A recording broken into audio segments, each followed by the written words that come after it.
Hello everyone, welcome to YouTube channel. Friends, इस video में बात करेंगे यूपी टीईटी का फॉर्म 4 ईयर इंटीग्रेटेड कोर्स करने वाले स्टूडेंट्स कैसे भरेंगे। इंटीग्रेटेड कोर्स कौन कौन सी हैं? BA BEd, BSc BEd, BCom BEd और बीएलएड। अगर आप इन कोर्सेज के छात्र हैं तो कैसे आपको अपना फॉर्म भरना है इसके बारे में बताएंगे। आपका प्रोसेस थोड़ा अलग रहेगा, ठीक है। बाकी बीएड डीएलएड वाले छात्रों से आपका प्रोसेस थोड़ा अलग रहने वाला है। आपको अलग तरीके से फॉर्म भरना है। किस किस को? जो बीए बीएड कर रहा है, बीएससी बीएड, बीकॉम बीएड और बीएलएड 4 ईयर इंटीग्रेटेड जो कोर्स कर रहे हैं उनको अलग तरीके से फॉर्म भरना है, या कर चुके हैं। जो कर चुके हैं, पास हैं, उनको कैसे भरना है और अपीयरिंग में जो हैं उनको कैसे भरना है, इसकी पूरी जानकारी आपको इस वीडियो में मिलेगी। देखिए, पहले तो आपको अपना रजिस्ट्रेशन करना होगा। रजिस्ट्रेशन के लिए आपको ऑफिशियल वेबसाइट पर पहुंचना है। वेबसाइट का लिंक हमने दिया है डिस्क्रिप्शन बॉक्स में, ठीक है। लिंक पर क्लिक करेंगे, ऑफिशियल वेबसाइट पर पहुंचेंगे। इसके बाद में रजिस्ट्रेशन के लिए इनिशियलाइज OTR ID, इस पर क्लिक करेंगे। इसके बाद में पर्सनल डिटेल्स डालनी है। रजिस्ट्रेशन डिटेल में करेक्शन मुश्किल से होगा, बहुत ध्यान से आपको डिटेल डालनी है, ठीक है। 10th की मार्कशीट पर जो डिटेल लिखी है वही आप लोग यहाँ पर फिल करिएगा, ठीक। अपना फुल नेम यहाँ पर डालना है, फादर नेम डालना है, मदर नेम डालना है और सेम अपना फुल नेम इधर डालना है, father name, mother name. Date of birth यहाँ पर डालना है, सेम DOB यहाँ पर। जेंडर यहाँ पर सिलेक्ट करें अपना और सेम जेंडर यहाँ पर। आगे आइडेंटिटी वेरिफिकेशन के लिए आधार कार्ड या ड्राइविंग लाइसेंस कोई भी ऑप्शन दे सकते हैं। अगर ड्राइविंग लाइसेंस या फिर पैन कार्ड लेंगे तो उसका नंबर यहाँ पर डालेंगे, वेरीफाई करेंगे और यहाँ पर वेरीफाई कंप्लीट होगा। अगर आधार कार्ड से कर रहे हैं तो आधार कार्ड जिस भी चीज़ से वेरिफिकेशन करेंगे उस डॉक्यूमेंट में आपकी डिटेल सेम होनी चाहिए, यानी कि जो डिटेल आप लोग यहाँ पर डाल रहे हैं उसमें डिटेल आपके डॉक्यूमेंट्स मैच करनी चाहिए, ठीक है। आई कन्फर्म पर क्लिक करेंगे। इसके बाद में 12 डिजिट का आधार कार्ड का नंबर यहाँ पर डालेंगे। फिर वेरीफाई बाय आधार OTP पर क्लिक करेंगे। फिर आपके आधार कार्ड से जो मोबाइल नंबर रजिस्टर्ड है उस पर एक OTP जाएगा, उसको आपको वेरीफाई करना होगा, ठीक है। आगे मोबाइल नंबर वेरीफाई करना है, ईमेल ID वेरीफाई करनी है, ठीक है। और इसके बाद में आपको फ़ोटो वेरिफिकेशन कंप्लीट करना है। पैन कार्ड से वेरिफिकेशन करना चाहें तो पैन कार्ड नंबर डालकर वेरीफाई पे क्लिक कर देना, आपको वेरीफाइड यहाँ पर शो कर जाएगा, ठीक है। डिटेल मैच नहीं कर रही हो तो आप लोग उसमें करेक्शन कराने के बाद में फॉर्म फिल कर सकते हैं। अदरवाइज एक ऑप्शन था, उस पर क्लिक करके भी फॉर्म भर सकते हैं, ठीक है। आगे बढ़ सकते हैं। अब मोबाइल नंबर यहाँ पर डालें और सेंड OTP पर क्लिक करें। तो OTP डालने के बाद में आप लोग वेरीफाई पे क्लिक करेंगे। इसके बाद में ये भी आपको वेरीफाई शो हो जाएगा। इसके बाद में ईमेल ID यहाँ पर फिल करिए, उस पर एक OTP आएगा, वो आपको वेरीफाई करना होगा, ठीक है। सेंड OTP पर क्लिक करने के बाद में इसके बाद में ईमेल ID पर OTP जाएगा, वो OTP यहाँ पर डालकर वेरीफाई वाले ऑप्शन पर क्लिक करके आप लोग वेरीफाई करेंगे। यहाँ पर ऑप्शन आ रहा है generate verification QR code. QR code से आप लोग कर सकते हैं। अगर इस पर क्लिक करेंगे, अब QR कोड यहाँ पर आ चुका है। इस पर क्लिक करेंगे तो एक लिंक आएगा, उस पर क्लिक कर देंगे। फिर मोबाइल फ़ोन से भी अपलोड कर सकते हैं, ठीक है। अदरवाइज आप लोग यूज़ कैमरा इंस्टेड इस पर क्लिक करेंगे तो कैमरे को अगर परमिशन मिली होगी तो यहाँ पर आपका कैमरा ओपन हो जाएगा। अगर कैमरे को परमिशन नहीं मिली हुई है, क्लोज एनी बबल्स इस तरीके से कुछ लिख कर आ रहा है, तो आप लोग इस वेबसाइट पर क्लिक करेंगे। इस पर क्लिक करने के बाद में यहाँ पर आपको शो होगा परमिशंस कैमरा अलाउड। यहाँ पर आपको ब्लॉक शो कर रहा होगा, आप लोग इसको अलाउ कर देना है। इसके बाद में आपके मोबाइल फ़ोन में भी कैमरा ओपन हो जाएगा, ठीक है। अब ये जो फ्रेम आपको दिख रहा है, इस फ्रेम में चेहरे को लाइए। जब फ्रेम में जब आपका पूरा चेहरा सही से आ जाए, आप लोग इसके बाद में कैप्चर फोटो वाले ऑप्शन पर क्लिक करेंगे, ठीक है। इस फ्रेम में अपने चेहरे को लाना है, बाल समेत पूरा चेहरा आपका इस फ्रेम में दिखना चाहिए, ठीक है। इसके बाद में आप लोग यहाँ पर शो होगा photo verified successfully, save verify photo पर आप लोग क्लिक करेंगे और इसको यहाँ से सेव कर देंगे। अगर आप लोगों को दोबारा इसको रीटेक करना हो तो आप लोग रीटेक पर क्लिक कर देना। कैसे लाइव फोटो अपलोड करना है, किस तरह का, तो एक प्लेन वाइट बैकग्राउंड लेना होगा, पीछे पर्दा खिड़की कोई चीज़ नहीं होनी चाहिए, ठीक है। और दूसरी चीज़ लाइटिंग ठीक ठाक हो, आपका चेहरा और कान वगैरह पूरी तरीके से दिखने चाहिए, ठीक है। इसका फ़ोटो कैप्चर करने के बाद में सेव वेरीफाई फ़ोटो पर क्लिक कर देगा। दोबारा खींचना हो फ़ोटो तो आप लोग रीटेक पर क्लिक करके दोबारा से खींच सकते हैं। और इसके बाद में आप लोगों को यहाँ पर शो होगा live photo captured and linked successfully. जी हाँ, आप लोगों का लाइव फोटो यहाँ पर कैप्चर हो जाए। कोई दिक्कत आ रही है तो कमेंट बॉक्स में आप लोग बता सकते हैं। वाइट बैकग्राउंड लेना जिसमें सफ़ेद हो, ठीक है, सफ़ेद ठीक रहेगा, ठीक है। चेहरा आपका सही से दिखना चाहिए, ठीक है। आप लोग अपना ही फोटो यहाँ पर कैप्चर करें। कोई अगर गलत अपलोड होगा तो यहाँ पर अपलोड नहीं हो पाएगा, ठीक है। तो सही से अपलोड करिएगा, इस प्रकार से अपलोड कर लें। कोई दिक्कत आ रही है कमेंट बॉक्स में आप लोग बता सकते हैं अपने और फिर इसके बाद में आप लोगों को नीचे यहाँ पर शो होगा सेट सिक्योरिटी क्रेडेंशियल। अब आप लोगों को पासवर्ड सेट करना है। पासवर्ड में मिनिमम 8 कैरेक्टर होने चाहिए। कैसे बनाएंगे, मान लीजिए आपका नाम राम, तो अपने नाम का पहला लेटर लेंगे कैपिटल, ठीक है। आपका नाम कुछ भी हो, अपने नाम का पहला लेटर लेना कैपिटल, इसके बाद के सारे लेटर लेने स्मॉल, और इसके बाद में @ ले लें, और इसके बाद में 1 2 3 ले सकते हैं, या फिर अपनी डेट ऑफ बर्थ का ईयर ले सकते हैं, फिर कुछ भी नंबर्स आप लोग ले सकते हैं, ठीक है, 1 2 नंबर्स। और यही सेम पासवर्ड कन्फर्म पासवर्ड में फिल कर दें। अकाउंट रिकवरी क्वेश्चंस में जाएंगे, यहाँ से कोई एक ऑप्शन सेलेक्ट करेंगे, ठीक है, और इसके बाद में उस ऑप्शन का आंसर यहाँ पर लिखेंगे। जैसे कि अगर आपने सेलेक्ट किया what is your mother's maiden name, तो यहाँ पर अपनी मदर का मेडन नेम डालेंगे। अगर यहाँ पर आपने सेलेक्ट किया what is the name of your first school, तो अपने पहले स्कूल का नाम यहाँ पर फिल करेंगे, ठीक है। आप लोगों को पासवर्ड रिसेट करने में काम आएगी ये चीज़, ठीक है, तो अपने इस चीज़ का ध्यान रखिएगा, ठीक है। इसके बाद में कैप्चा मतलब वेरिफिकेशन कोड जो आपके सामने है उनको ऐड या माइनस जो भी आपके सामने है इसको ऐड करके यहाँ पर डाल देना। इसके बाद में रजिस्टर एंड प्रोसीड पर क्लिक कर देना। और एक बहुत बड़ी चीज़ आप लोग सुन लें, इस डिटेल में करेक्शन नहीं होगा, जी हाँ, जिसमें आपका name, mother name, father name, date of birth, gender, इन चीज़ों में करेक्शन डेट में भी करेक्शन नहीं हुआ, इसके लिए अलग से करेक्शन डेट आएगी। तो अगर एक बार चेक कर लें, कोई मिस्टेक आपके name, mother father name, DOB, gender वगैरह में नहीं होनी चाहिए, ठीक है। हर बार ये करेक्शन नहीं हो पाता है, कब कुछ ही टाइम पर करेक्शन डेट आती है बस, ठीक है। तो अपना चेक करने के बाद में proceed and register and proceed next पर क्लिक कर देंगे। इसके बाद में आपका रजिस्ट्रेशन कंप्लीट हो जाएगा। आप लोगों को एक OTR ID मिल जाएगी, ठीक है, ऊपर आपको OTR ID शो हो जाएगी। अब यहाँ पर देख लें आपका name, mother name, father name, DOB, इनमें कोई करेक्शन नहीं होगा, जेंडर में भी। आगे है आधार लिंक्ड मोबाइल नंबर, आधार कार्ड का नंबर यहाँ पर डालना है, जिससे यहाँ पर मोबाइल नंबर डालना है जो आपके आधार कार्ड से लिंक हो, ठीक है। आधार लिंक्ड मोबाइल नंबर जो आपके आधार कार्ड से लिंक है वही मोबाइल नंबर यहाँ पर डालना। आगे है टेलीफोन नंबर, इसको छोड़ सकते हैं। नेशनलिटी इंडियन सेलेक्ट रहेगी। आगे है मैरिटल स्टेटस, अपना जो भी अपना सेलेक्ट कर लें। आगे मैरिड में जो भी अपना सेलेक्ट कर लें। आगे है प्लेस ऑफ बर्थ, आपका जन्म किस प्लेस में हुआ है, अपना स्टेट सेलेक्ट करें। विजिबल आइडेंटिफिकेशन मार्क यहाँ पर दें। आपकी बॉडी पर कोई जले का कटे का निशान होगा, ठीक है, उसकी जानकारी दे सकते हैं। जले का निशान है तो बर्न मार्क ऑन, जहाँ पर है left hand, shoulder, back, face, जहाँ भी है उसकी जानकारी आप दे सकते हैं, ठीक है। नहीं है तो नो मार्क भी डाल सकते हैं, नो मार्क भी आप फिल कर सकते हैं, ठीक है। आगे कैटेगरी एंड स्पेशल रिजर्वेशन। अब यहाँ पर देख लीजिए रिजर्वेशन कैटेगरी, किस कैटेगरी से आप लोग बिलोंग करते हैं, SC ST OBC जो भी अपनी कैटेगरी सेलेक्ट करें। आगे आएगा creamy layer, non creamy layer. आपके फादर की इनकम अगर 8 लाख से कम है तो आप आते हैं नॉन क्रीमी लेयर में। 8 लाख से ज़्यादा इनकम आपके फादर की है तो फिर आप आते हैं क्रीमी लेयर में, ठीक है। अब यहाँ पर देखें कैटेगरी सर्टिफिकेट नंबर आपको चाहिए होगा किन किन स्टूडेंट्स को, OBC SC ST EWS category, ठीक है। वीडियो को लास्ट तक देखते रहिए, पूरी जानकारी आपको इस वीडियो में मिलने वाली है, ठीक है।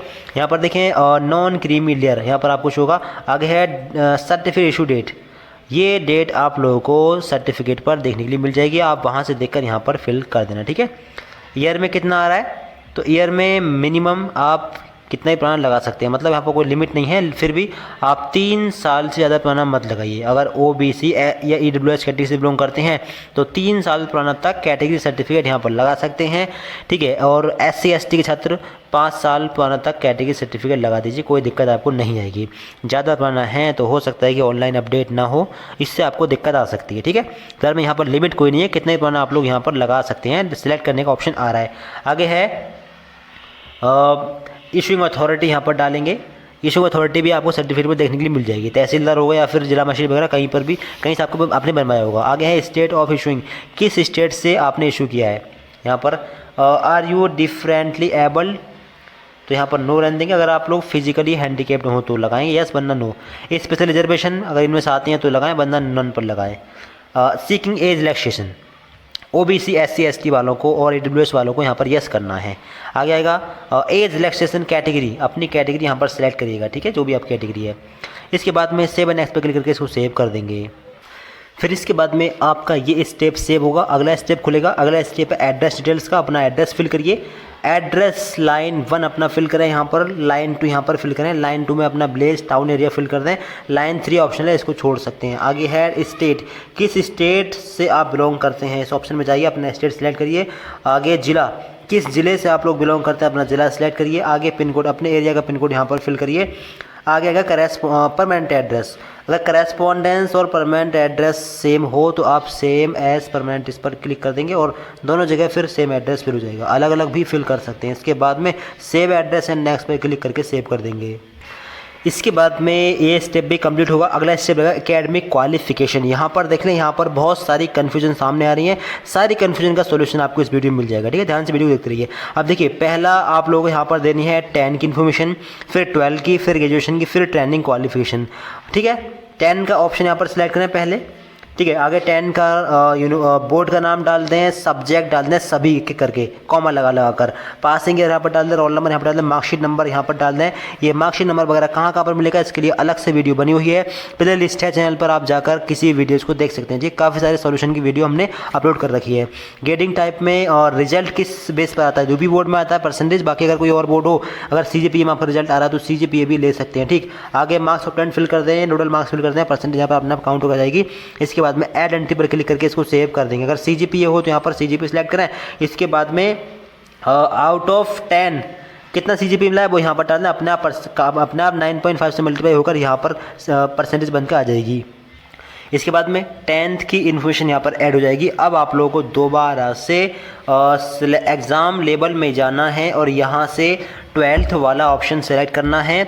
सेम तरीके से 12th का बोर्ड, 12th की सभी सब्जेक्ट के नाम, passing year, roll number, marksheet number, marks of 10, total marks fill करेंगे और परसेंटेज यहाँ पर अपने आप काउंट होकर आ जाएगी। ठीक, इसके बाद में आगे आप लोगों को डालनी है ग्रेजुएशन डिटेल्स। अब यहीं पर सारा खेल है, यहीं पर आप लोग समझिए। 4 candidates enrolled in integrated courses please enter the same details in both graduation and training qualification. जी हाँ, ऐसे छात्र जो इंटीग्रेटेड कोर्स कर रहे हैं या फिर कर लिया है, उनको ग्रेजुएशन और ट्रेनिंग क्वालिफिकेशन में सेम डिटेल डालनी होगी।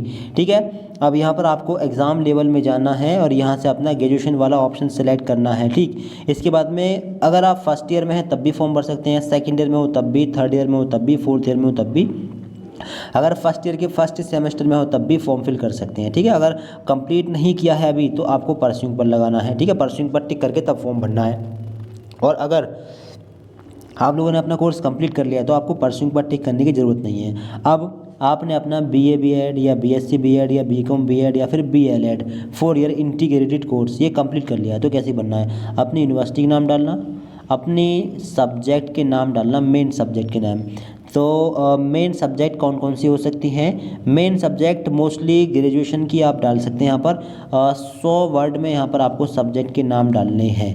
ठीक है, 2-3 मेन ग्रेजुएशन की सब्जेक्ट होंगी और 1-2 अगर BA BEd या BSc BEd कर रहे हैं तो ऐसी कंडीशन में आप डाल सकते हैं all BA BEd compulsory subject या all BSc BEd compulsory subject. ठीक है, अपने आप वहाँ पर मतलब समझ जाएंगे कि BSc BEd में ऑल कंपलसरी कौन कौन सी सब्जेक्ट होती हैं। तो चाहे तो आप लोग अपने एग्ज़ाम फॉर्म पर से देखकर अगर BA BEd कर रहे होंगे तो हो सकता है 2 मेन सब्जेक्ट हों और साथ में कुछ BEd की सब्जेक्ट हों, तो आप डाल सकते हैं 2 मेन सब्जेक्ट के नाम, क्योंकि मेन तो यही है कि BA में कौन से सब्जेक्ट हैं और अगर BSc कर रहे हैं तो BSc में कौन से सब्जेक्ट है, मेन यही है। ठीक है, बाकी जो सब्जेक्ट BA में होती है वही BEd में मिलती है, तो इसलिए आपको या तो BA BEd ऑल सब्जेक्ट या BSc BEd ऑल सब्जेक्ट डाल देना है या फिर BLEd कर रहे हैं तो BLEd ऑल सब्जेक्ट डाल देना है। ठीक है, बाकी एक बार अपने कॉलेज में पता कर सकते हैं, कोई दिक्कत वाली बात नहीं है। आपका अगर गलत हो भी जाता है तो आप बाद में सही कर पाएंगे। ठीक है, गलत फिलहाल में नहीं होगा, आप ऑल सब्जेक्ट करके डाल देंगे तो आपका गलत नहीं होगा। ठीक है, आगे पासिंग ईयर।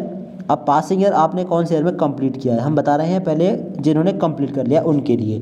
तो पासिंग ईयर डाल दें, रोल नंबर यहाँ पर डाल दें, मार्कशीट नंबर डाल दें। अगर मार्कशीट नहीं मिली हो तो ऐसी कंडीशन में एनरोलमेंट नंबर या फिर रोल नंबर या फिर NA, दोनों में से कोई चीज़ डाल सकते हैं। ठीक है, NA डाल सकते हैं अगर मार्कशीट नहीं मिली हो तो। आगे आएगा परसेंटेज और मैक्सिमम मार्क्स और टोटल मार्क्स और मार्क्स ऑफ 10। अब अगर एनुअल पैटर्न से आपने अपना 4 ईयर इंटीग्रेटेड कोर्स किया है तो 4 साल के मैक्सिमम मार्क्स यहाँ पर डालने हैं और मार्क्स ऑफ 10 यहाँ पर डालने हैं। अगर ये आपके CGP में आए हैं तो CGPA से परसेंटेज निकालना और परसेंटेज से फिर मार्क्स निकालना और फिर टोटल मार्क्स डालना और मार्क्स ऑफ 10 डालना। ये कैसे निकालना है इसके लिए हमने वीडियो बना दी है, चैनल पर जाकर देख सकते हैं, एक प्ले लिस्ट बनी हुई है उसमें सारी वीडियो है related to UP TET form. ठीक है, आप जाकर जरूर देखिएगा, आपको काफ़ी सोल्यूशन वहाँ पर मिल जाएगा। ठीक है, तो अपने यहाँ पर 4 साल के मैक्सिमम मार्क्स और मार्क्स ऑफ 10 यहाँ पर डाल देंगे। अगर CGPA हो तो कन्वर्ट करके डाल देंगे। ठीक है, टोटल मार्क्स और मार्क्स ऑफ 10। अब ऐसे छात्र जो जिन्होंने कंप्लीट नहीं किया है तो वो छात्र परसुइंग पर टिक लगाएंगे। इसके बाद में ईयर सेलेक्ट करेंगे, आप कौन से ईयर में हैं। तो अगर फर्स्ट ईयर में है, फर्स्ट ईयर में एनुअल पैटर्न से पढ़ रहे हैं और फर्स्ट ईयर में है तो फर्स्ट ईयर में है, और अगर सेमेस्टर पैटर्न से पढ़ रहे हैं और सेकंड ईयर में है तो भी आप सेकंड सेमेस्टर में है तब भी आप फर्स्ट ईयर में माने जाएंगे। ठीक है, तो आप अगर फर्स्ट ईयर में है तो फर्स्ट ईयर सेलेक्ट करें। पहले फर्स्ट ईयर वालों को बताते हैं। फर्स्ट ईयर सेलेक्ट करेंगे, इसके बाद में अपनी यूनिवर्सिटी का नाम डालेंगे, लास्ट सेमेस्टर सब्जेक्ट यहाँ पर डाल देंगे। ठीक है, फर्स्ट ईयर में है, फर्स्ट ईयर में आपने कौन सी सब्जेक्ट ली हैं, आपको सब्जेक्ट के बारे में पता होगा तो आप अपना एग्जाम फॉर्म वगैरह चेक भी कर सकते हैं। आप उस पर सब्जेक्ट लिखी होंगी, आप यहाँ पर डाल देना। ठीक है, मेन सब्जेक्ट होंगी ग्रेजुएशन वाली। मेन सब्जेक्ट क्या है, ग्रेजुएशन की मेन सब्जेक्ट, और जिसमें बीए हो चाहे बीएससी हो चाहे बीकॉम हो, ग्रेजुएशन की मेन सब्जेक्ट का नाम यहाँ पर डाल देना है। एक आध सब्जेक्ट का नाम बीएड वाली का भी डाल देना है। ठीक है, या फिर बीए बीएड ऑल सब्जेक्ट भी डाल सकते हैं। एक्सपेक्टेड पासिंग ईयर, अब यहाँ पर ध्यान समझिए, अगर आपका फर्स्ट ईयर 2026 में हो रहा है तो 27 में होगा सेकंड ईयर, 28 में थर्ड ईयर और 29 में फोर्थ ईयर कंप्लीट होगा। क्लियर। अगर 27 में आपका अगर आपका 2026 में सेकंड ईयर हो रहा है, 26 में अगर आपका सेकंड ईयर हो रहा है तो 27 में थर्ड ईयर और 28 में आपका फोर्थ ईयर हो जाएगा। ठीक है, और अगर 27 में आपका थर्ड ईयर, अभी 2026 में अगर आपका थर्ड ईयर हो रहा है तो फिर 27 में आप कंप्लीट कर लेंगे। और अगर आपका लास्ट ईयर है इस बार इंटीग्रेटेड कोर्स का तो आप इसी साल कंप्लीट कर लेंगे, इस साल के लास्ट तक आपका रिजल्ट आ जाएगा। क्लियर हुआ। आगे रोल नंबर फिर आपके लिए ऑप्शन रहेगा। फर्स्ट ईयर वाले छात्रों को role number, marksheet number, total marks, marks of नहीं डालने हैं। कौन लोग डाल सकते हैं, ज़रूरी नहीं है, वो लोग डाल सकते हैं जो सेकंड सेमेस्टर में आ गए हैं और जिनके पहले सेमेस्टर का रिजल्ट आ गया है। वो लोग अपना रोल नंबर डाल दें, उनको रोल नंबर मिल गया होगा, मार्कशीट नंबर में एन डाल दें और यहाँ पर पहले सेमेस्टर का ऑब्टेंड मार्क्स और पहले सेमेस्टर का टोटल मार्क्स डाल दें। ठीक है, बना डालना ज़रूरी नहीं है। आगे अगर फर्स्ट ईयर के अलावा आपको इसी दूसरे ईयर में है तो फिर अदर देन फर्स्ट ईयर का ऑप्शन लेंगे, यूनिवर्सिटी का नाम डालेंगे, लास्ट सेमेस्टर सब्जेक्ट फिल करेंगे, last semester subject, second year में हो तो फर्स्ट ईयर की, थर्ड ईयर में हो तो सेकंड ईयर की, फोर्थ ईयर में हो तो थर्ड ईयर की। सेमेस्टर पैटर्न पढ़ रहे हैं और फोर्थ सेमेस्टर में हो तो तीसरे सेमेस्टर की सब्जेक्ट, छठे में हो तो पाँचवें सेमेस्टर की और आठवें सेमेस्टर में हो तो सातवें सेमेस्टर के सब्जेक्ट के नाम डालने हैं। ठीक, अब इसके बाद में एक्सपेक्टेड पासिंग ईयर क्या होगा। अगर 2026 में आपका इस साल सेकंड ईयर है तो कब कंप्लीट होगा, 28 में, 27 में थर्ड ईयर, 28 में फोर्थ ईयर, आपको बता दिया। ठीक है, अगर इस बार आपका थर्ड ईयर है तो 27 में कंप्लीट हो जाएगा, अगर इस बार फोर्थ ईयर है तो फिर इसी साल आप कंप्लीट कर लेंगे। आगे है रोल नंबर, यहाँ पर अपना रोल नंबर डालना, आपको मिल गया होगा। मार्कशीट नंबर, मार्कशीट नहीं मिली है तो NA नॉट एप्लीकेबल डाल सकते हैं। आगे मार्क्स ऑब्टेंड, अब यहाँ पर डालने हैं लास्ट सेमेस्टर के या लास्ट ईयर के मार्क्स। यहाँ पर क्लियर लिखा है, please enter your last semester latest available marks. अगर आप सेमेस्टर पैटर्न से पढ़ रहे हैं और चौथे सेमेस्टर में आ गए हैं तो आपको तीसरे सेमेस्टर के मार्क्स डालने हैं। अगर तीसरे सेमेस्टर की मार्कशीट नहीं मिली है, रिजल्ट नहीं आया है ऑनलाइन वाला, तो आप ऐसी कंडीशन में दूसरे सेमेस्टर के मार्क्स भी डाल सकते हैं। और अगर उस टाइम तक रिजल्ट नहीं आया, 26 अप्रैल तक अगर आपका रिजल्ट नहीं आता, जब तक फॉर्म भरा रहे हैं, तो फिर ऐसी कंडीशन में आप दूसरे सेमेस्टर के मार्क्स डाल सकते हैं। तो अगर छठे सेमेस्टर में हो तो पाँचवें सेमेस्टर के मार्क्स यहाँ पर डालिए, मैक्सिमम मार्क्स और मार्क्स ऑफ टेंथ, और अगर आठवें सेमेस्टर में हो तो सातवें सेमेस्टर के टोटल मार्क्स और मार्क्स ऑफ टेंथ यहाँ पर डालने हैं। और अगर मार्क्स CGP में हो तो परसेंटेज में कन्वर्ट करके और फिर परसेंटेज से मार्क्स निकाल कर यहाँ पर डालिएगा। कैसे निकालने हैं इसके लिए अलग से वीडियो बनी हुई है, जाकर देख सकते हैं। ठीक है, बाकी थर्ड ईयर में हो चाहे फोर्थ ईयर में हो, अगर किसी भी ईयर में हो तो आपको अदर देन फर्स्ट ईयर वाला ऑप्शन लेना है। ठीक है, और अपनी यूनिवर्सिटी का नाम डालना है और पिछले सेमेस्टर की या पिछले ईयर की सब्जेक्ट के नाम डालने हैं। एक्सपेक्टेड पासिंग ईयर यहाँ पर डालना है, रोल नंबर, मार्कशीट नंबर आप लोगों को फिल करना जरूरी है। बाकी जो फर्स्ट ईयर के छात्र हैं उनको फिल करना जरूरी नहीं है। ठीक है, तो आप लोग यहाँ पर फिल करें और यही सेम डिटेल आप लोग डालेंगे अपना ट्रेनिंग क्वालिफिकेशन में। जैसे कि मान लीजिए आप अभी फर्स्ट ईयर में है, ठीक है, तो अपना फर्स्ट ईयर यहाँ पर लेना, अपनी यूनिवर्सिटी के नाम, लास्ट सेमेस्टर सब्जेक्ट और एक्सपेक्टेड पासिंग ईयर डाल देना। क्लियर हुआ। बाकी सब छोड़ भी सकते हैं, कोई ज़रूरी नहीं है। इसके बाद में आता है, इसको सेव कर देंगे। ठीक है, नीचे आइडेंटिटी पर क्लिक करके इसको सेव कर देंगे। इसके बाद में आएंगे ट्रेनिंग क्वालिफिकेशन में। अब यहाँ पर भी सेम डिटेल डालनी है। फर्स्ट ईयर में जाएंगे और यहाँ पर फिर से मतलब परसिंग पर क्लिक करेंगे, फर्स्ट ईयर में जाएंगे और यहाँ पर अपनी यूनिवर्सिटी का नाम, लास्ट सेमेस्टर सब्जेक्ट और बाकी इन सबको छोड़ देना है। अगर सेकंड ईयर में हो तो पहले ग्रेजुएशन में यहाँ पर सेकंड ईयर डालेंगे, यहाँ पर अदर देन फर्स्ट ईयर डालेंगे।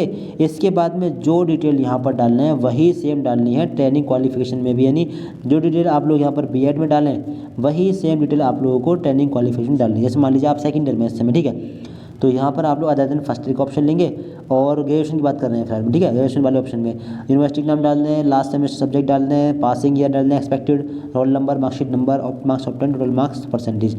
यही सेम डिटेल आप लोग डालेंगे ट्रेनिंग क्वालिफिकेशन डिटेल्स में। परसों पर टिक करेंगे और अदर देन फर्स्ट ईयर पर टिक करेंगे, यूनिवर्सिटी का नाम, last semester subject, expected passing year, roll number, marksheet number, marks of 10, total marks. तो यहाँ पर क्लियर लिखा है कि ऐसे स्टूडेंट जिन्होंने इंटीग्रेटेड कोर्स में एडमिशन लिया है वो सेम मार्क्स फिल करेंगे बिल्कुल, ठीक है, चाहे कंप्लीट ही कर लिया हो। आप कंप्लीट कर लिया हो तो कैसे डालना है, मान लीजिए आपने कंप्लीट कर लिया तो आपको ग्रेजुएशन सिलेक्ट करना है। इसके बाद में अपने यूनिवर्सिटी का नाम डालना है, सब्जेक्ट नाम डालने, कौन कौन सी मेन सब्जेक्ट थी आपके पास आपके 4 ईयर इंटीग्रेटेड कोर्स में। एक्सपेक्ट पासिंग ईयर डालना है, अगर कंप्लीट कर लिया तो पासिंग ईयर भी आपको मिल गया होगा, ठीक है। पासिंग ईयर डालना है, रोल नंबर डालना है, मार्कशीट नंबर डालना है, चारों साल के मार्क्स ऑफ 10 और टोटल मार्क्स ऐड करके डालने हैं। अगर CGPA में हो तो कन्वर्ट करके डालने हैं मार्क्स में, ठीक है, चारों साल के। तो ऐसे ही जैसे आप लोग यहाँ पर सेम डिटेल फिल करें, ऐसे ही आप यहाँ पर भी डिटेल डालेंगे, ठीक है। अगर आपने अपना इंटीग्रेटेड कोर्स BA B.Ed या BSc B.Ed BCom B.Ed या फिर BLEd ये कंप्लीट कर लिया है तो जो डिटेल आप लोग यहाँ पर ग्रेजुएशन डालेंगे वही सेम यहाँ पर भी डालेंगे, ठीक है। अगर कंप्लीट कर लिया है तो अपनी यूनिवर्सिटी का नाम, subject, last semester, passing year, roll number, marksheet number, marks of 10, total marks, जो ग्रेजुएशन डालें वही आप लोग सेम यहाँ पर डाल दें, ठीक है। इसके बाद में ऐड एंट्री पर क्लिक करके इसको सेव कर देना है और इसके बाद में आप लोग प्रोसीड नेक्स्ट पर क्लिक कर देंगे, ठीक है। तो आई होप कि आप लोग समझ गए होंगे ग्रेजुएशन की डिटेल और आप लोगों को क्वालिफिकेशन में training details, training qualification detail आपको सेम भरनी है। इसके बाद में अगला ऑप्शन आएगा ट्वेन डिटेल्स का। अब यहाँ पर अगर आप लोग जुड़वा भाई बहन हो तो यस करें, बंदा नो पर ऑलरेडी टिक रहेगा। सेव एंड नेक्स्ट पे क्लिक कर दें, अगले पेज पर पहुँच जाएंगे। इसके स्टेप है अपलोड डॉक्यूमेंट का। अब यहाँ पर क्या क्या डॉक्यूमेंट अपलोड करना है, पासपोर्ट साइज का फ़ोटो, सिग्नेचर और इसके अलावा आइडेंटिटी प्रूफ में एक डॉक्यूमेंट जो कि लिस्ट में आ रहे हैं इनमें से कोई एक, ठीक है, एक ऑप्शन लेंगे और जो ऑप्शन लेंगे उसी का नंबर यहाँ पर डालेंगे, फिर उसी डॉक्यूमेंट को अपलोड करेंगे। 10th की मार्कशीट और 12th की मार्कशीट, ग्रेजुएशन की मार्कशीट और हैंड डिक्लेरेशन हिंदी या फिर इंग्लिश में हाथ से लिखकर ब्लू पेन से, ठीक है, लिखकर और आप लोग वाइट बैकग्राउंड पेज पर लिखकर इसको फोटो खींचकर इसको आप लोग अपलोड कर देंगे। बाकी आगे है training certificate. If you are currently pursuing your training qualification please upload your last semester marksheet. अब यहाँ पर क्या अपलोड करना है, देखिए अगर आप फर्स्ट सेमेस्टर में हैं तो आप यहाँ पर अपना अलॉटमेंट लेटर अपलोड कर देंगे, ठीक है। अगर आप लोग सेकंड सेमेस्टर में आ गए हैं तो पहले सेमेस्टर का रिजल्ट आ गया होगा, आप लोग अपने पहले सेमेस्टर का रिजल्ट यहाँ पर अपलोड कर देना। अगर आप फर्स्ट ईयर में हैं, एनुअल पैटर्न से पढ़ रहे हैं तो अपना अलॉटमेंट लेटर आप यहाँ पर अपलोड कर सकते हैं। दूसरी चीज़ यहाँ पर अपनी लास्ट सेमेस्टर की यानी ग्रेजुएशन के लास्ट ईयर की मार्कशीट भी अपलोड कर सकते हैं, दोनों वैलिड रहेंगी। या तो अपना अलॉटमेंट लेटर अपलोड कर दें या फिर अपना ग्रेजुएशन के लास्ट सेमेस्टर की या लास्ट ईयर की मार्कशीट भी अपलोड कर सकते हैं, ठीक है। डॉक्यूमेंट अपलोड कैसे करना है इसके लिए अलग से वीडियो बनी हुई है डिटेल से, ठीक है, आप उस वीडियो को देखकर अपने डॉक्यूमेंट अपलोड कर सकते हैं। इसके बाद में proceed to preview and submit पर क्लिक करके इसको आप लोग सेव कर देंगे। फिर इसके बाद में दोस्तों आपके फॉर्म का प्रीव्यू आपके सामने आएगा, OTR प्रोफाइल प्रीव्यू। एक बात ध्यान से सुन लें, अभी आप अपने फॉर्म में करेक्शन कर सकते हैं। जी हाँ, अगर किसी स्टेप में करेक्शन करना हो तो आप लोग एडिट पर क्लिक करके आप उसी स्टेप में करेक्शन कर सकते हैं, ठीक है। आप अपने फॉर्म को बारीकी से चेक कर लें, अभी आपको कोई मिस्टेक लग रही तो आप लोग अभी हाथों हाथ करेक्शन कर सकते हैं, ठीक है। करेक्शन अगर आप लोगों को नहीं करना हो तो आप लोग यहाँ टिक करें, इस बॉक्स पर टिक करना। इसके बाद में OTR कंप्लीट OTR प्रोफाइल इस पर क्लिक करके इसको कंप्लीट कर देंगे। इसके बाद में OTR में करेक्शन नहीं होगा, OTR में करेक्शन जो होगा वो करेक्शन डेट में ही होगा, ठीक है। इसकी जानकारी मिल जाएगी आप लोगों को। अब इसको आप लोग यहाँ से सेव कर देंगे। फिर इसके बाद में आपका डैशबोर्ड खुलेगा। अब आप लोग यहाँ पर शो होगा registration complete, OTR details complete, ठीक है, दोनों कंप्लीट हो चुके हैं। अब एग्जाम में थोड़ा नीचे आएंगे, एग्जामिनेशन, यहाँ पर आपको शो होगा अप्लाई नाउ का ऑप्शन। इन्फो एंड गाइड पर क्लिक करके यहाँ पर कुछ इंस्ट्रक्शंस वगैरह चेक कर सकते हैं। अब अप्लाई करने के लिए आप लोगों को अप्लाई नाउ वाले इस बटन पर क्लिक करना है। इसके बाद आएगा exam preference, select your paper and qualification details. फिर इसके बाद में आप लोग यहाँ पर देख पाएंगे कि आपको यहाँ पर होगा एग्ज़ाम प्रेफरेंस। यहाँ पर देख लें काफ़ी सारी अपडेट आ चुकी है पहले के मुकाबले। यहाँ पर देखिए अप्लाइड फॉर, किस लेवल के एग्ज़ाम के लिए अप्लाई करना चाहेंगे, फीस वगैरह देख सकते हैं। सिलेक्ट, फिर इसके बाद में आप लोग यहाँ से सिलेक्ट करेंगे किस पेपर के लिए आप लोग अप्लाई कर रहे हैं। पेपर 1 के लिए अप्लाई कर रहे हैं तो पेपर 1 पर टिक करें। पेपर 2 के लिए अप्लाई कर रहे हैं तो आप लोग पेपर 2 6 to 8 अपर प्राइमरी के लिए अप्लाई करें तो आप लोग ये वाला ऑप्शन लें। BSc BEd BA BEd BCom BEd कर रहे हैं तो 6 to 8 के लिए अप्लाई कर पाएंगे। अगर बोथ पेपर के लिए अप्लाई करना हो तो बीएड भी कंप्लीट हो और डीएलएड भी आपके पास हो, या फिर एक कंप्लीट हो और एक परस्यूइंग में हो, तब भी फॉर्म भर सकते हैं। ठीक है, तो अपना ऑप्शन लीजिएगा। आगे सेलेक्ट सब्जेक्ट ग्रुप, किस ग्रुप से आपने अपना बीएड कंप्लीट किया है। अगर बीएड के लिए भर रहे हैं तो ठीक है, तो आपके पास अगर बीए था तो साइंस होगा, बीएससी थी तो मैथ ग्रुप होगा। ठीक है, और अगर कॉमर्स हो तब भी आप आर्ट ग्रुप वाला ले सकते हैं ऑप्शन। इसके बाद में are you working as a teacher, आपको यहाँ पर यस नो अपने हिसाब से करना है। ठीक है, यस करेंगे तो फिर डिटेल डिलीट होगी, वरना आप लोग यहाँ पर नो कर देंगे। ठीक, नीचे आएंगे आप कौन से ऑप्शन से भी अपना कोर्स कर रहे हैं। यहाँ पर देख लीजिए 4 ईयर वाला कोर्स कौन सा रहेगा। ये रहा 4 ईयर वाला कोर्स। न्यूनतम 50% अंकों के साथ इंटरमीडिएट यानी 12th किया हो, इसके बाद में एनसीटी या यूजीसी से मान्यता प्राप्त संस्था से 4 वर्षीय बीए बीएड या बीएससी बीएड या बीएड यानी बीएससी बीएड में अध्ययन हो, प्रवेश ले लिया हो, या यानी फर्स्ट ईयर में हो, चाहे सेकेंड ईयर में हो, चाहे किसी भी ईयर में हो, या फिर कंप्लीट कर लिया हो, तो ऐसी कंडीशन में ये वाला ऑप्शन लेना है। और अगर एक ऑप्शन ये भी है न्यूनतम 50% अंकों के साथ में 12th किया हो और आपने 4 वर्षीय बीएड कोर्स में एडमिशन ले लिया हो, चाहे अध्ययन कर रहे हो चाहे कंप्लीट कर लिया हो, तो आपको ये वाला ऑप्शन लेना है। ठीक है, और अगर आपने स्नातक के बाद में यहाँ पर लिखा है कि 50 अंकों के साथ में 12th किया हो, 4 वर्षीय प्रारंभिक शिक्षा शास्त्र में स्नातक बीएलएड किया हो, तो आप ये वाला ऑप्शन ले सकते हैं। ठीक है, ये वाले 2 ऑप्शन है तो आप ले सकते हैं। अगर आपकी यूनिवर्सिटी एनसीटी से किया है, यूजीसी से मान्यता प्राप्त है, तो आप ये वाला ऑप्शन लीजिए। अगर एनसीटी से नहीं किया हो तो आप ये वाला ऑप्शन लीजिए। ठीक है, इसके बाद में नीचे आएंगे। नीचे अब आपको यहाँ पर अपनी यूनिवर्सिटी का नाम डालना है। आप जो कोर्स कर रहे हैं बीए बीएड बीएससी बीएड या फिर बीएलएड, वो आप कौन सी यूनिवर्सिटी से कर रहे हैं, अपनी यूनिवर्सिटी का नाम डालेंगे, क्वालिफिकेशन स्टेटस डालेंगे, आप पास हैं या फिर पहले बात करते हैं पास की। पास हो आपने, अगर अपना 4 ईयर इंटीग्रेटेड कोर्स पास कर लिया है तो आप पास पर लगाएं। आ जाएगा डेट ऑफ कंप्लीशन मार्कशीट, आपने किस डेट में अपनी मतलब अपना कोर्स कंप्लीट किया है, तो ये डेट आपको मार्कशीट पर देखने के लिए मिल जाएगी। एक्सपेक्टेड डेट है। ठीक है, ये डेट आपको मार्कशीट पर देखने को मिलेगी। मार्कशीट पर प्रिंटेड डेट होगी, आप प्रिंटेड डेट भी आप यहाँ पर डाल सकते हैं। ठीक, अगर मार्कशीट पर डेट नहीं हो तो ऐसी कंडीशन में आप लोग पासिंग डेट डाल सकते हैं लास्ट सेमेस्टर की, लास्ट सेमेस्टर या फिर लास्ट ईयर की जो रिजल्ट डिक्लेयर डेट थी वो डेट डाल सकते हैं। ठीक है, तो यहाँ पर आप डाल दें अपना ईयर डाल दें यहाँ पर। ठीक है, 26 तक ही कंप्लीट किया होगा, इसी साल अगर कंप्लीट किया है तो आगे आएगा मार्क्स ऑफ 10। तो फिर से वही सेम चीज़ 4 और साल के ऐड करके डालेंगे मार्क्स ऑफ 10 और टोटल मार्क्स। ठीक है, अगर सीजीपीए में हो तो सीजीपीए को परसेंटेज में कन्वर्ट करके यहाँ पर डालेंगे। अब बात करते हैं परस्यूइंग की। तो ऐसे छात्र जो अभी जिन्होंने अपना कोर्स कंप्लीट नहीं किया है वो परस्यूइंग पर टिक करेंगे। आगे आएगा एक्सपेक्टेड डेट ऑफ कंप्लीशन। अब यहाँ पर एक्सपेक्टेड डेट कंप्लीट होने की डेट कौन सी डालनी पड़ेगी, तो आप ये पता करिए कि चौथे सेमेस्टर आपकी यूनिवर्सिटी के अंदर 2, 4, 6 सेमेस्टर के एग्ज़ाम कब खत्म होते हैं, कब शुरू होगा कब खत्म होते हैं। फॉर एग्जांपल अगर जून के लास्ट में आपके यूनिवर्सिटी में लास्ट सेमेस्टर के एग्ज़ाम खत्म हो रहे हैं, इसके 2 महीने के बाद में रिजल्ट आता है, तो 2 महीने के बाद की डेट डाल देना। ठीक है, जैसे मान लीजिए जून के लास्ट में एग्ज़ाम खत्म हुए तो फिर जुलाई और अगस्त स्किप करिए, सितंबर की कोई भी डेट डाल सकते हैं, 10 सितंबर या 12 सितंबर 12 सितंबर। और ईयर कौन सा डालेंगे, ईयर अपने हिसाब से डालेंगे। अगर फर्स्ट ईयर में हो तो 2027 में सेकेंड ईयर, 28 में थर्ड ईयर और 29 में फोर्थ ईयर कंप्लीट होगा। ठीक है, तो अगर फर्स्ट ईयर में हो तो 29 डालेंगे यहाँ पर ईयर में, बाकी यहाँ पर अपना डाल सकते हैं लास्ट सेमेस्टर के रिजल्ट की डेट। ठीक है, एग्ज़ाम खत्म होने के 2 महीने के बाद की डेट डाल सकते हैं और यहाँ पर अपना अपने ईयर के हिसाब से अपना कंप्लीशन ईयर डाल सकते हैं, ये कब आप लोग कंप्लीट करेंगे। अगर थर्ड ईयर में हो तो अगले साल को कंप्लीट कर लेंगे, इस साल थर्ड ईयर कंप्लीट हो जाएगा, अगले साल को आपका फोर्थ ईयर कंप्लीट हो जाएगा।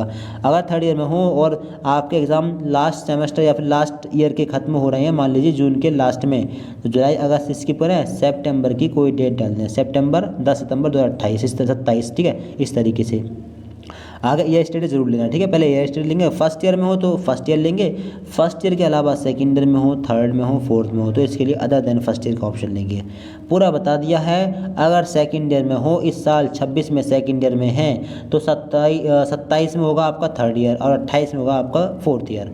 अगर इस बार आप थर्ड ईयर में हैं, 26 में थर्ड ईयर में है तो इस साल आप थर्ड ईयर कंप्लीट कर लेंगे, अगले साल को यानी 27 में आप लोग फोर्थ ईयर कंप्लीट कर लेंगे, ठीक है। बाकी जो डे और मंथ है वो कौन से डालना है, लास्ट सेमेस्टर के बाद में, जो लास्ट सेमेस्टर के एग्ज़ाम खत्म होने के बाद में जब रिजल्ट आता है 2 महीने के बाद, अगर वो रिजल्ट आता है तो 2 महीने के बाद की कोई भी डेट, ठीक है। जब भी आपके एग्ज़ाम खत्म हो, मई में खत्म हो जाए तो मई के बाद में 2 महीने स्किप करके, अगर एनुअल पैटर्न से पढ़ रहे हैं तो लास्ट ईयर के जब एग्ज़ाम खत्म हो जाएंगे तो उसके 2 महीने के बाद में जो रिजल्ट डिक्लेयर डेट आएगी वो आपको डालनी है। एक्सपेक्टेड डालनी है, कोई जरूरी नहीं है कि सेम डेट हो, ठीक है। एक्सपेक्टेड आगे पीछे हो सकती है थोड़ी बहुत, ठीक है। लगभग 2 महीने के बाद की डेट आपको यहाँ पर डालनी है, ठीक है। और दूसरी बड़ी चीज़, अगर फर्स्ट ईयर में है तो मार्क्स आपको फिल नहीं करने, अगर फर्स्ट ईयर के अलावा second year, third year, fourth year या किसी भी सेमेस्टर में है तो फिर आप अदर देन फर्स्ट ईयर का ऑप्शन लेंगे, फिर यहाँ पर मार्क्स ऑब्टेन डालेंगे किसके, प्रीवियस लास्ट सेमेस्टर के, enter your last semester latest available marks.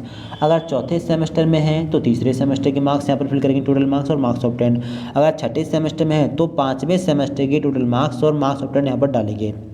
अगर आप लोग 8वें सेमेस्टर में है तो 7वें सेमेस्टर के टोटल मार्क्स और मार्क्स ऑब्टेन यहाँ पर फिल करिएगा, ठीक है। अगर एनुअल पैटर्न से पढ़ रहे हैं और थर्ड ईयर में है तो सेकंड ईयर की टोटल मार्क्स और मार्क्स ऑब्टेन यहाँ पर डालना। अगर ये मार्क्स आपके CGPA में हो तो CGPA को परसेंटेज में कन्वर्ट करें और यहाँ पर डाल दें।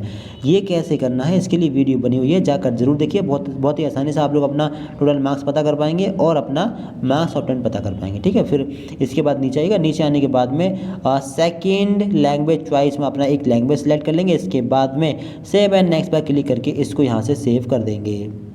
फिर इसके बाद में आप लोगों को यहाँ पर शो होगा एसेंशियल क्वालिफिकेशन मार्कशीट अपलोड करने का ऑप्शन। अब यहाँ पर समझ ले क्या अपलोड करना है।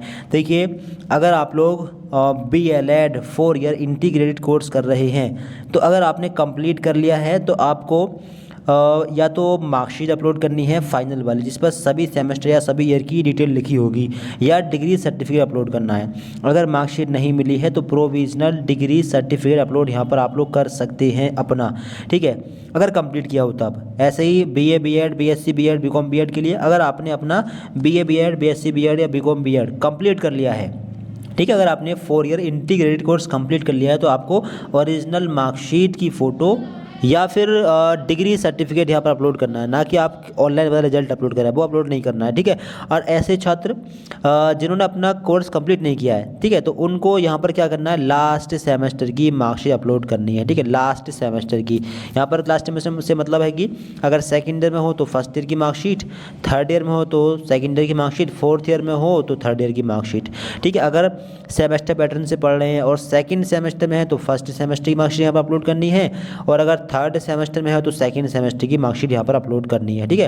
परसुइंग में हो तो यहाँ पर लेटेस्ट मार्कशीट अपलोड करने का ऑप्शन आएगा। पिछले साल का ऑनलाइन वाला रिजल्ट या पिछले सेमेस्टर का ऑनलाइन वाला रिजल्ट यहाँ पर अपलोड कर देना, कोई भी दिक्कत आपको नहीं आएगी, ठीक है। इसको आप लोग यहाँ पर अपलोड कर देंगे, साइज वगैरह ठीक करके क्लिक टू सिलेक्ट PDF पर क्लिक करेंगे, सिलेक्ट करेंगे और यहाँ पर अपलोड कर देंगे, कर सकते हैं। तो इन्फॉर्मेशन डालने के बाद में preview and proceed to preview पर आप लोग क्लिक कर दें और फिर इसके बाद में आपके फॉर्म का प्रीव्यू आपको शो होगा, इसको चेक कर लें। नीचे आने के बाद में I agree to above declaration, इस बॉक्स पर आपको टिक करना है। इसके बाद में confirm and proceed to payment पर क्लिक करके इसको कंफर्म सेव कर देना और इसके बाद में इसका पेमेंट आप लोगों को कर देना है। तो यहाँ पर आप लोगों को कंफर्म एंड पे फी इस तरीके से कुछ करके आ रहा होगा, आपको इस पर क्लिक कर देना है, ठीक है। बाकी अगर आपने एक बार क्लिक कर दिया था तो अब आपको शो हो रहा होगा प्रोसीड टू पेमेंट गेटवे, ठीक है। तो आप लोग क्लिक कर देना। इसके बाद में आपके सामने ऐसा स्टेप खुलेगा, आपके अप्लाइड फॉर पेपर वगैरह आपको शो हो रहे होंगे और एप्लीकेशन स्टेटस में आपको अभी पेंडिंग शो करेगा जब तक आप लोग फीस पे नहीं करेंगे, ठीक है। तो नीचे आएंगे, नीचे आने के बाद में यहाँ पर आपको शो होगा पे नाउ बाय ICICI बैंक, ठीक है। इस पर यानी आप ICICI का ऑप्शन ले सकते हैं, बाकी SBI का ऑप्शन भी ले सकते हैं, ठीक है। कोई भी एक ऑप्शन ले लेंगे, दोनों ऑप्शन में आपको UPI का ऑप्शन देखने के लिए मिल जाएगा, यानी फ़ोन पे, GPay और Paytm वगैरह दोनों में आपको देखने के लिए मिल जाएंगे। इस पर क्लिक करेंगे, इसके बाद थोड़ा नीचे आएंगे, नीचे आने के बाद में आपको शो होगा UPI का ये ऑप्शन, इस पर क्लिक करना और इसके बाद में थोड़ा सा यहाँ पर लोड लेगा और पेमेंट गेटवे आपके सामने आ जाएगा, मतलब ऑप्शंस खुल जाएंगे। इसके बाद में आपके सामने ऐसा इंटरफेस खुलेगा, आपकी फ़ी जितनी होगी आपको यहाँ पर शो हो जाएगी। थोड़ा नीचे आएंगे, नीचे आने के बाद में अब यहाँ पर देख लें कौन से ऑप्शन से आपको पेमेंट करना है। यहाँ पर देखिए यूपीआई आईडी से कर सकते हैं, क्यूआर कोड से कर सकते हैं, यूपीआई ऐप से कर सकते हैं। क्यूआर कोड से करना हो तो क्यूआर कोड का ऑप्शन सेलेक्ट करें, इसके बाद में प्रोसीड नाउ वाले बटन पर क्लिक करेंगे, क्यूआर कोड खुलेगा, उसका स्क्रीनशॉट लेंगे, अपने जीपे फोन पे जो भी यूज़ कर रहे हैं उसमें जाकर उसी क्यूआर कोड को स्कैन करेंगे, वहाँ पर एक लिंक आएगा और उस लिंक पर आप लोग पेमेंट कर देंगे। अगर यूपीआई ऐप के थ्रू डायरेक्ट करना चाहते हैं तो ये वाला ऑप्शन लेंगे, इसके बाद में प्रोसीड नाउ वाले ऑप्शन पर क्लिक करेंगे, फिर डायरेक्ट आप लोग अपने ऐप में पहुँचेंगे, इसके बाद में डायरेक्ट अपना पेमेंट कर सकते हैं। तो कोई भी एक ऑप्शन आप लोग यहाँ से ले लेंगे। अगर यूपीआई ऐप्स वाला ऑप्शन लेते हैं तो उस पर सिलेक्ट करें, इसके बाद में you are redirecting to your PS, इस पर आप लोग क्लिक करेंगे, ओके पर क्लिक कर देंगे। इसके बाद में आपके मोबाइल फोन में जितने भी ऐप्स आप यूज़ कर रहे हैं वो सारे ओपन हो जाएंगे। आप जिस भी ऐप से जिस भी तरीके से आप लोग करना चाहें अपना एक ऑप्शन सेलेक्ट करें, इसके बाद में आपने जो ऐप सेलेक्ट किया है वो ऐप खुल जाएगा। इसके बाद में पे पर क्लिक करना और इसके बाद में अपना यहाँ पर पिन डालकर अपना पेमेंट आप लोग यहाँ से कर देंगे। और अगर यहाँ से आपको दिक्कत आ रही है तो आप क्यूआर कोड वाला ऑप्शन लेना, प्रोसीड नाउ पर क्लिक करना, इसके बाद में क्यूआर कोड आएगा, इसका स्क्रीनशॉट खींचना, इसके बाद में उसी ऐप में जाकर फाइल्स वाले ऑप्शन में जाकर इस स्क्रीनशॉट को स्कैन करना, वहाँ पर एक लिंक आएगा, उस लिंक पर आप लोग पेमेंट कर देंगे। फिर इसके बाद में आप लोगों का पेमेंट जो है हो जाएगा। और इसके बाद में आप लोग जब डैशबोर्ड पर आएंगे तो यहाँ पर आप लोगों को प्रिंट का ऑप्शन देखने के लिए मिल जाएगा। ठीक है, पेमेंट कंप्लीट होने के बाद यहाँ पर प्रिंट का ऑप्शन देखने को मिलेगा, तो प्रिंट आप लोग यहाँ से कर लेना। तो इस प्रकार से अपना कंप्लीट फॉर्म फिल कर लें। कोई दिक्कत आ रही है कमेंट बॉक्स में आप लोग हमसे बता सकते हैं। अपने फ्रेंड्स को वीडियो शेयर कर दें और आगे आप लोगों को एग्जाम डेट एडमिट कार्ड की भी जानकारी मिलेगी तो चैनल को फौरन सब्सक्राइब कर लीजिए। Thanks for watching this.